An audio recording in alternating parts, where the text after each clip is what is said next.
National Science Foundation, where discoveries begin.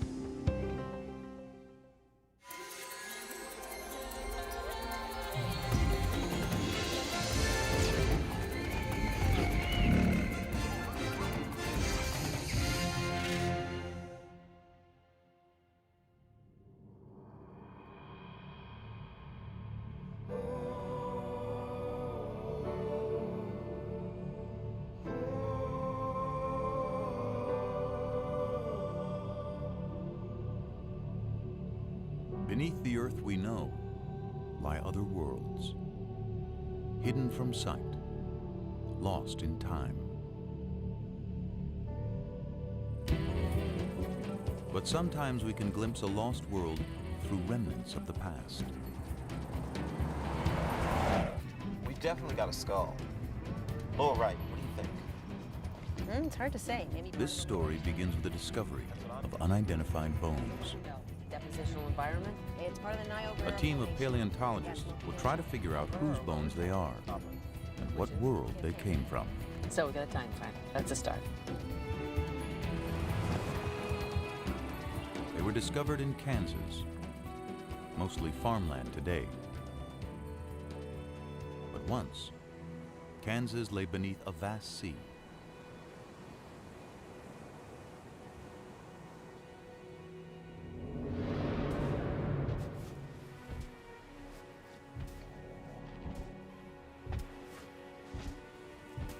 It was 82 million years ago, during the age of the dinosaurs.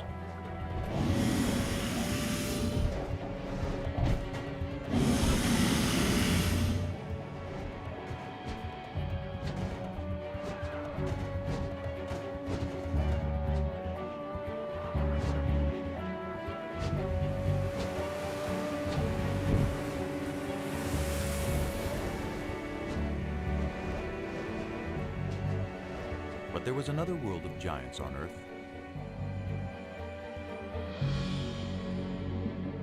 A submerged world, where enormous reptiles ruled seas filled with incredible creatures.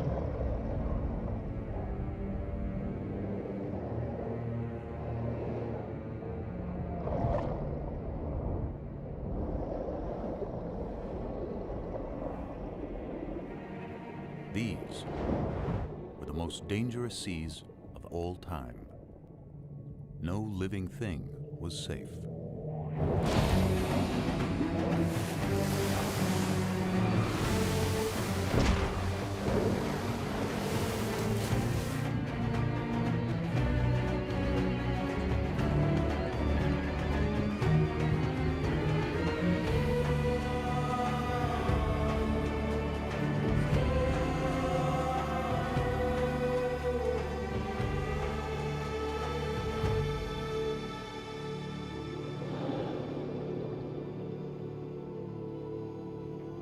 The great marine reptiles disappeared long ago, and time has buried their world.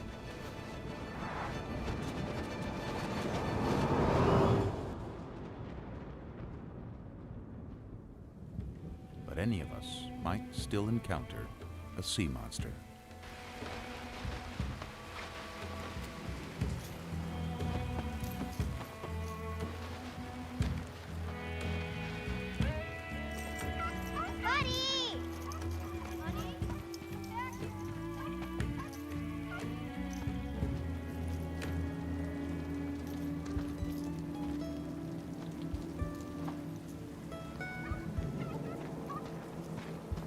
As if from nowhere, the distant past returns.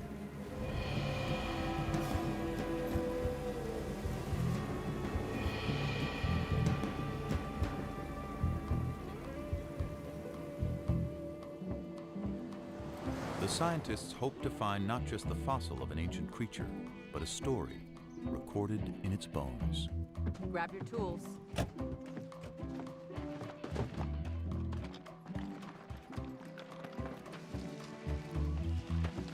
Rain washed some of the chalk away and exposed it. This is great. Okay. They recognize it as something special, a rare Dolichorhynchops, a dolly for short.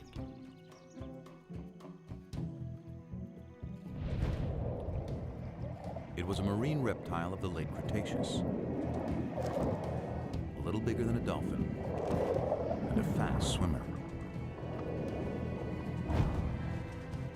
To unravel any story the bones may tell, the investigators will draw on everything they know about marine reptiles. Yeah, it looks like a Hesperornis.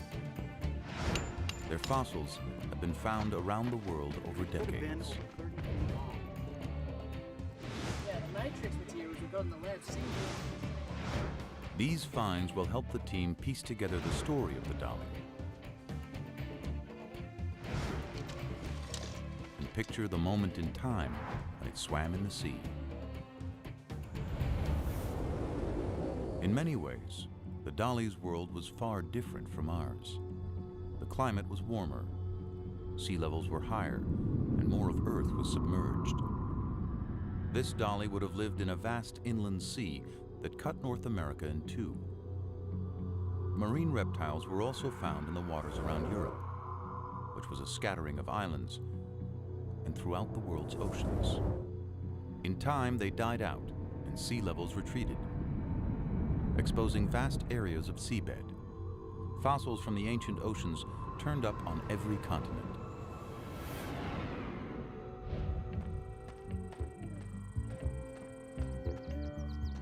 A discovery in the Australian outback offers clues to how the dolly's life may have begun. It seems to be laying out in a pretty consistent pattern.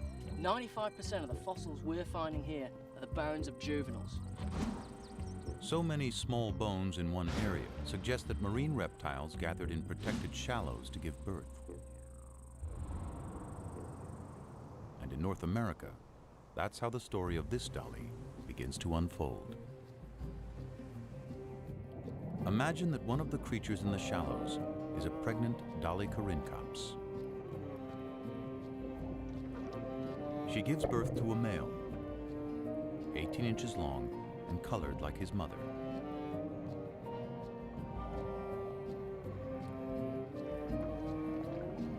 And a female, darker in color, with light patches below her eyes. And it's her life we begin to follow. She and her brother are air breathers. Instinct tells them what they have to do in their first minute alive.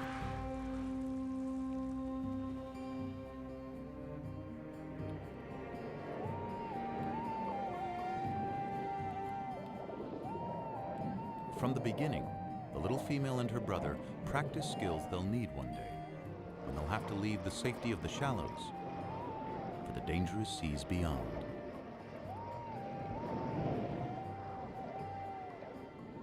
If she survives the perils to come, she'll return here one day and have young of her own.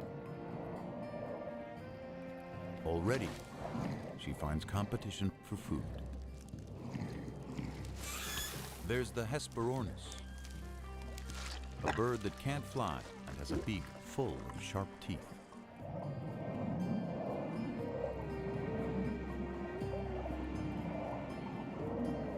And the Styxosaurus, a distant cousin of the dollies with a supersized neck.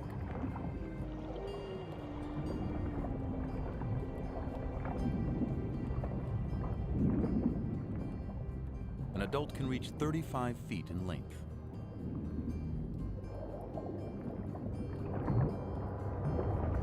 More than half of it, neck.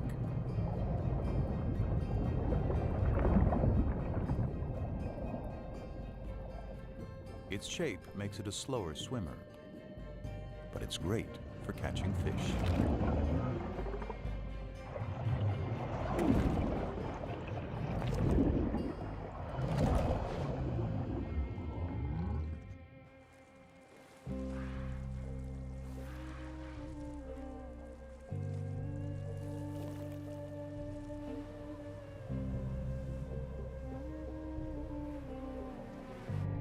The little dolly soon comes across creatures that move by pumping jets of water from their shells.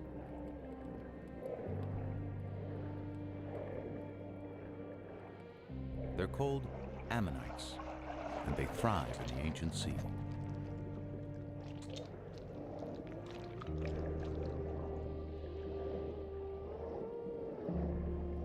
They have rock-hard armor, and perhaps another defense. Swim too close like the little female, and get a face full of ink.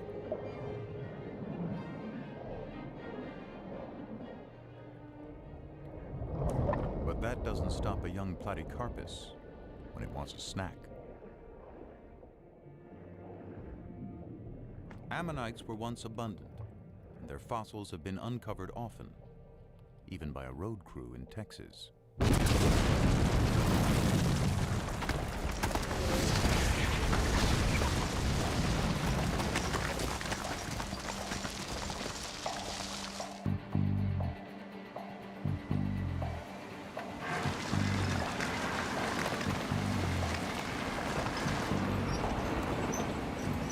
Ammonites. A lot of them. There were many kinds of ammonites, and we know when most of them lived. So their fossils are like markers in time. Identify an ammonite, and you can date other less common fossils nearby. That helps place dollies in the long history of marine reptiles. It began some 250 million years ago in the Triassic period, with land reptiles that moved into the sea. They developed webbed feet, then flippers. Some had elaborate armor. Into the Jurassic, they continued to evolve. To see at great depths, some had eyes the size of dinner plates. Top predators grew immense and powerful, reaching their peak in the late Cretaceous, near the end of the dinosaur age. The very time when the Dolichorhynchops lived.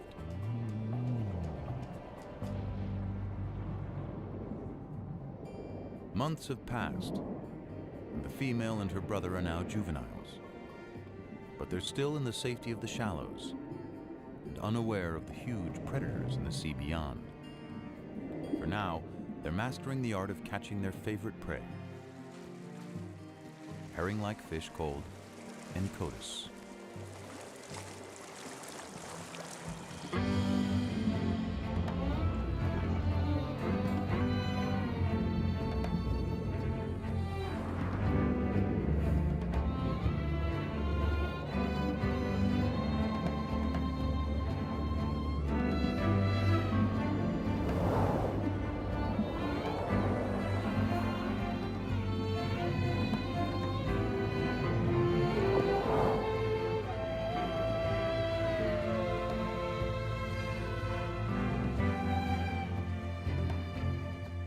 Then one day, everything changes for the dollies. Perhaps it's a change of seasons that causes the Encotus to head out to sea on a migration. The dollies must follow their main source of food. And that means the young female and her brother must now set out on the journey of their lives, trailing their mother from the shallows out into the western interior sea. It's about the size of the Mediterranean and only a few 100 feet deep. But somewhere ahead are enormous predators.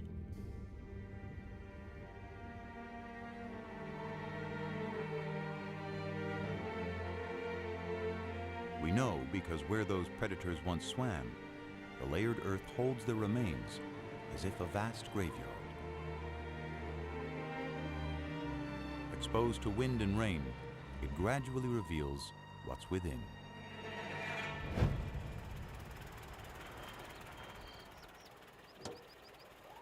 A remarkable discovery was made by Charles Sternberg and his sons, pioneering fossil collectors in the American Midwest. I covered it so nobody else would notice and disturb it. Yeah. Skull looks like some kind of dinosaur. Big one. Levi, should look over there, about where the It was a tail creature might like this the dollies might encounter in deeper waters. Like limbs. waters filled with dangers.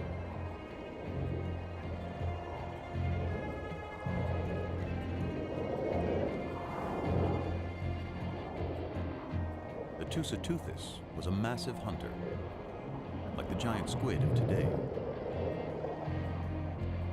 Up to 30 feet long and abundant in the inland sea.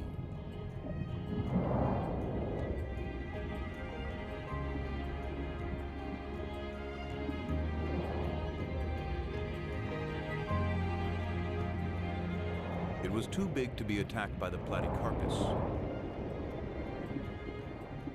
who settles for smaller prey.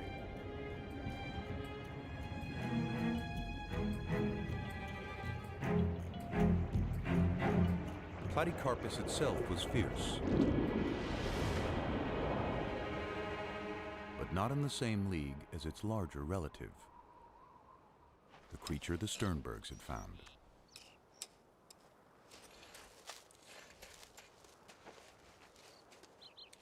Few ocean predators ever would compare with the beast they were uncovering. Think I've got some tail vertebrae over here. Could be lower limb bones. Part of a paddle. Skull here, paddle there. Tail vertebra over there. This fella could be giant-sized. It was a giant with no enemy.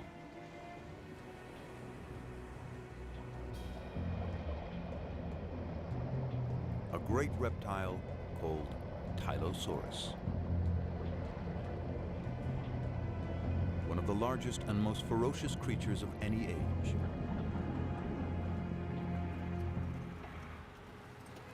A fossil of a closely related beast tells us more. תבדוק מה מצאנו פה? וואו, חבריה. תראה מה זה, איזה דבר ענק. יא ביי. משהו מדהים, מדדת? Its eyes were as big as grapefruits. מטר וחצי. מטר, מעל מטר וחצי. Cone-shaped teeth filled its jaws and the roof of its mouth. Perfect for seizing prey.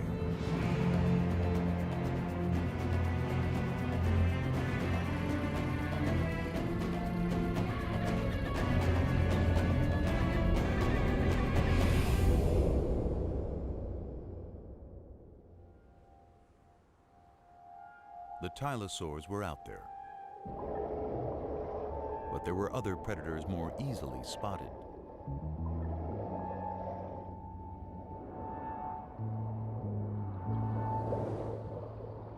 As fish go, Xiphactinus was gigantic, up to 17 feet long.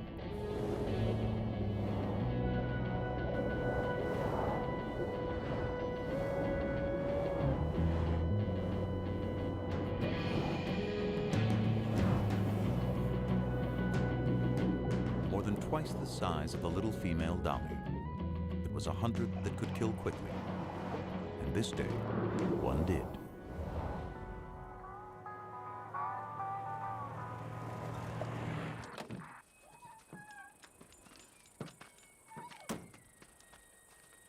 We know what happened from a fossil excavated in the Badlands of Kansas by Charles Sternberg's son, George. Mr. Sternberg, I called from the newspaper. There's a lot of talk about what you found out here. Glad you could come. Well, thank you. Caught a pretty big fish here. What is it exactly? This is a 13-foot Xiphactinus, but there's more to it. As I went through digging out the fossil, I noticed something beneath the ribs. I found some vertebrae, kept on going. Turned out to be an entire animal inside.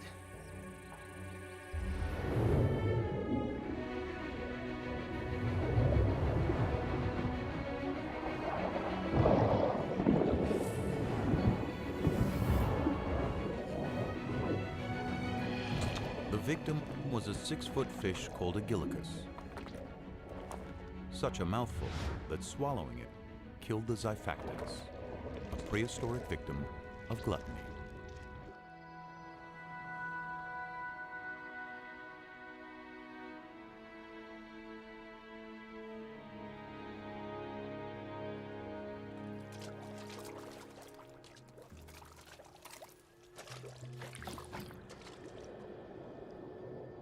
Weeks pass, and the dollies are now far from any shore, venturing into a sea turned magical by night.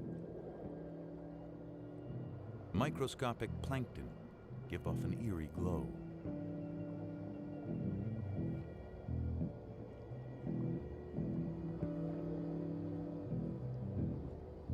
Under cover of darkness, the Incotus rest, not quite sleeping.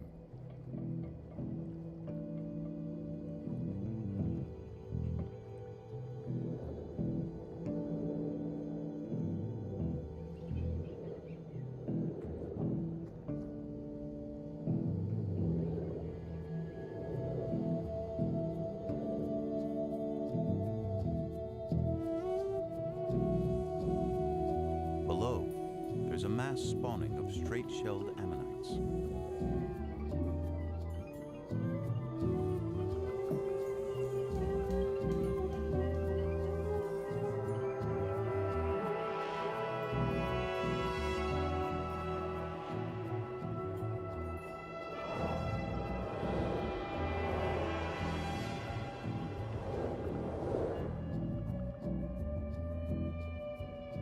The dollies keep their eyes trained for predators, and one is about to change their lives.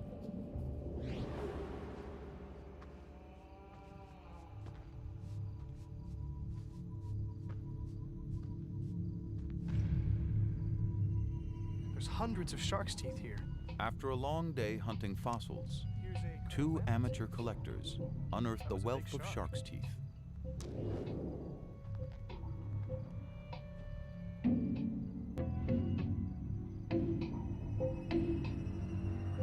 So many have been found around the world that it's clear sharks were thriving during the age of the sea monsters.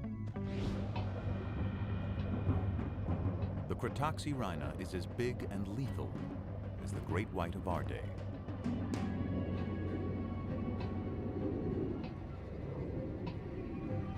It slices its victims into bite-sized chunks using razor-sharp teeth.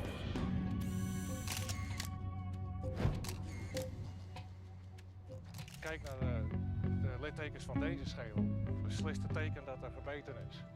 There is evidence from a Dutch quarry that ancient sharks fed on even the largest marine reptiles, leaving tooth marks on their bones.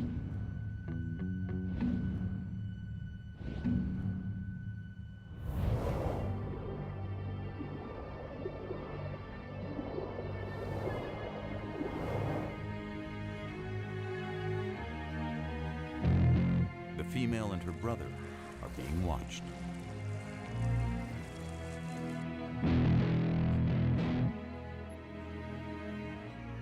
But it's their mother who becomes the target.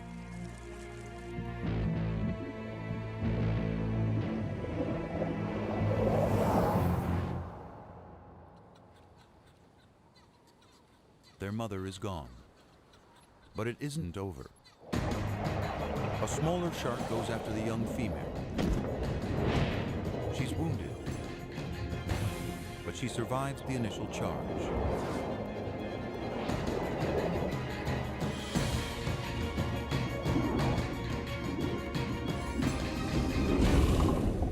Perhaps the shark was not as lucky.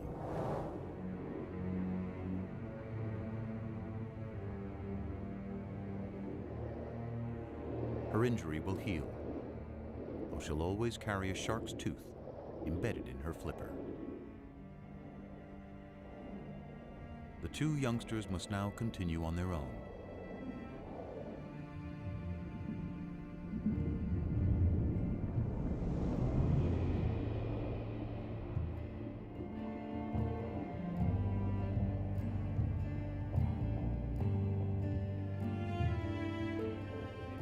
If the female and her brother are going to survive, they'll have to find food and their way in this vast inland sea.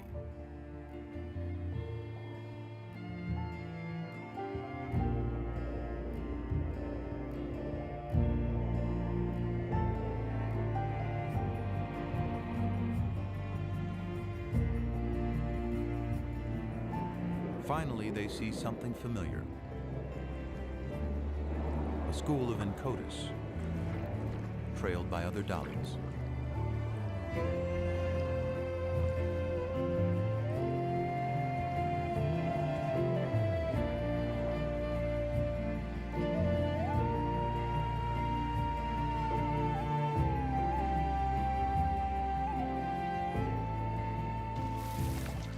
And by the flightless Hesperornis.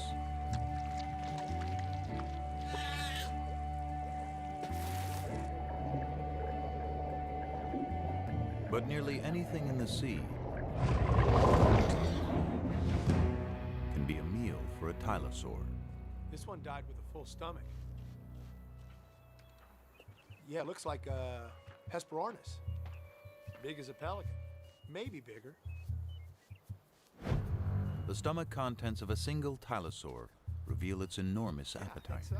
This looks like the bone of a 3 to 5 foot long teleost fish. Got a bone here from a small mosasaur, probably the size of an alligator. And it seems like he swallowed a shark. Big eater, this guy.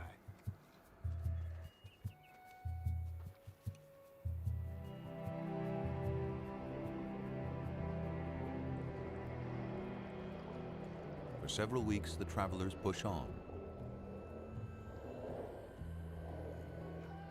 The female's flipper is slowly healing, the embedded tooth now surrounded by scar tissue.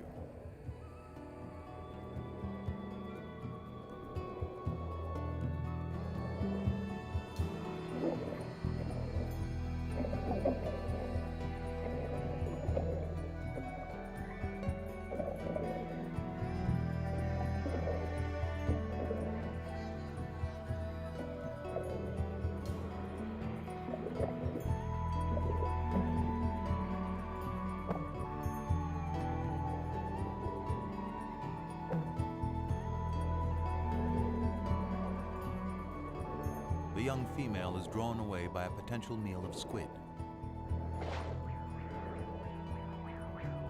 One escapes among a colony of crinoids, prehistoric relatives of sea stars, perhaps swept up from the bottom by currents.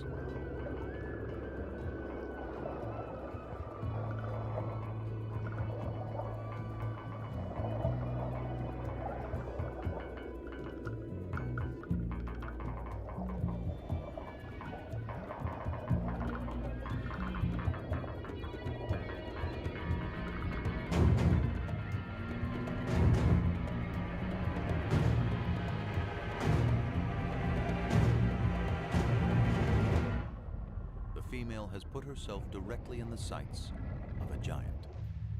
Taking the exposed parts of the skeleton together, skull to tail, I make the specimen about a 29-footer. Yeah.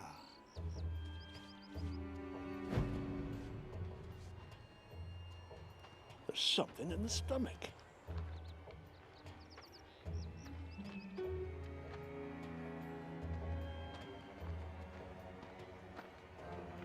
They had found the monster's last meal entombed within its ribs.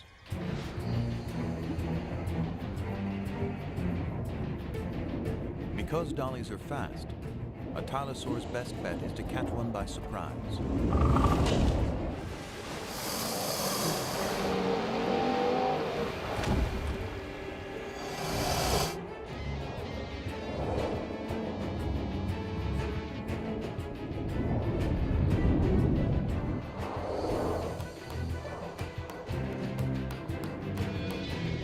Escapes, but her brother doesn't see the danger coming.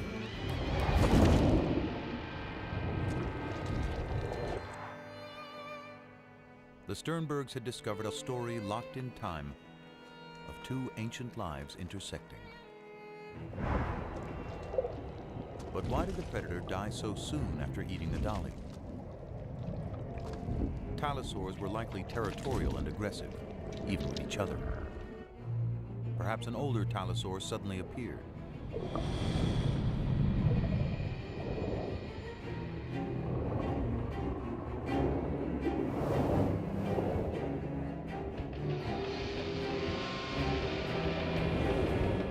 The younger tylosaur is threatened and tiring, slowed down by the large meal in his stomach.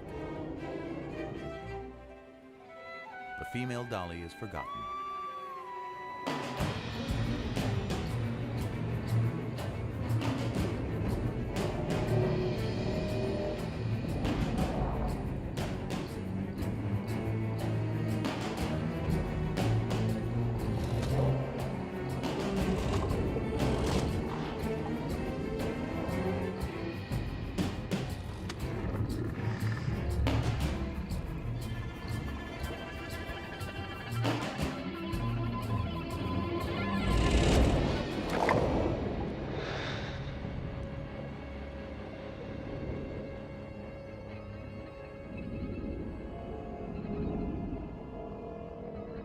The younger Tylosaur is mortally wounded. But his story isn't over. His final fate was recorded in stone. A shark's tooth lay near the fossil. Look at this!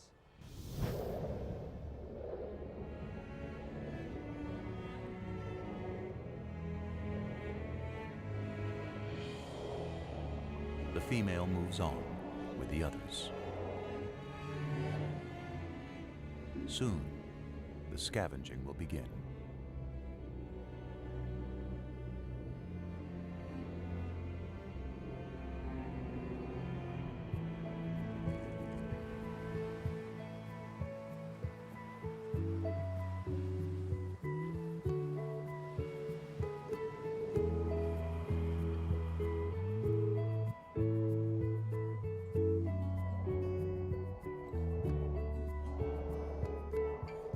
The young Dolly has seen the deaths of her mother and brother, but she survived.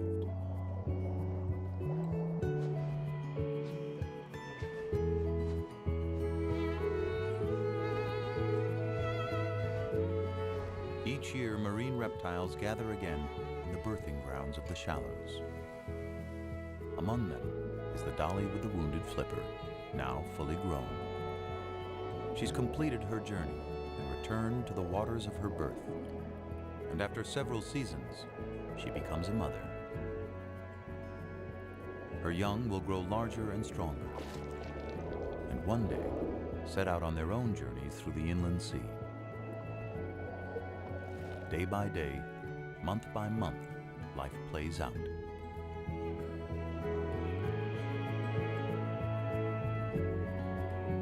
She sees several litters of her offspring mature and depart on lives of their own. Eventually, a year comes when the mother can't finish the migration. One quiet day, when old age has weakened her body, her life comes to a gentle end.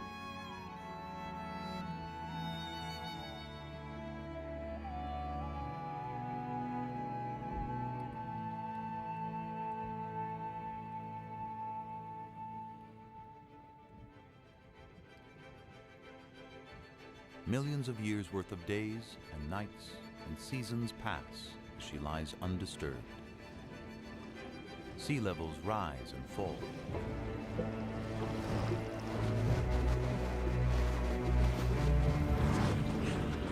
Around the world, continents shift, and volcanic activity changes the face of the Earth.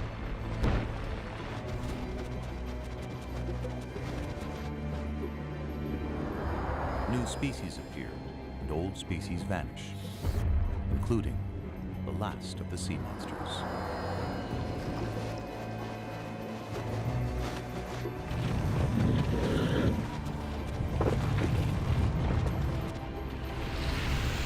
Beneath the shifting land, the remains of the great ocean reptiles are turned by time into rock.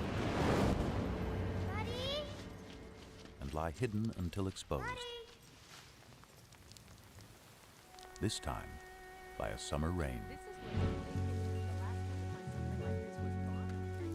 It might be a complete specimen. How are we going to take it out? We may have to plaster the whole thing and take it out in a jacket. Hey, come check this out. There was something unusual about one of the rear flippers.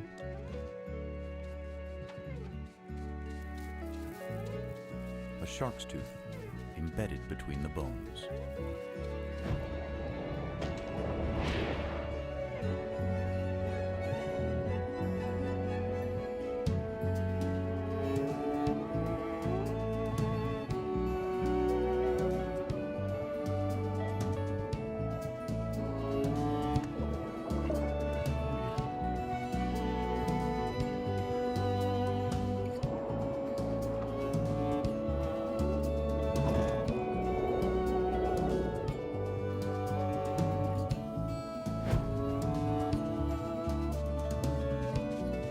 After 82 million years, the female Dolly Corincops has returned to tell her story.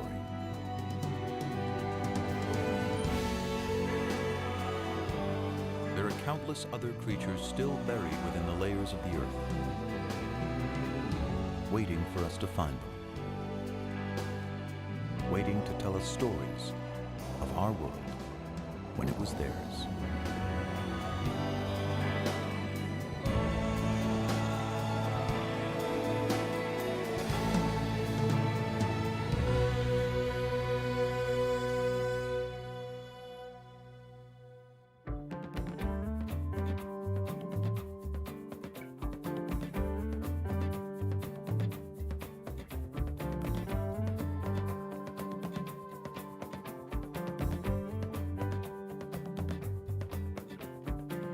Looking for clues, traces, and signs, scraping away the dirt and dust of time. Oh, the dust of time.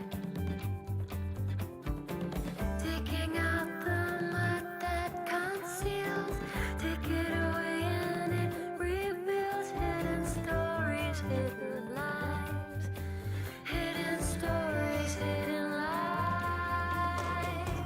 These are the marks and scars of time. We're digging out the mud. These are the fragments of the long gone days. We're digging out of the mud.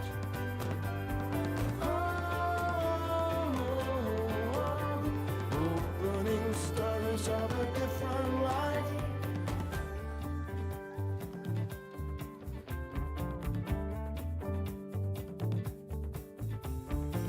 Beneath the surface, the unknown lies, stripping away the mark and scars of time. Oh, the mark and scars of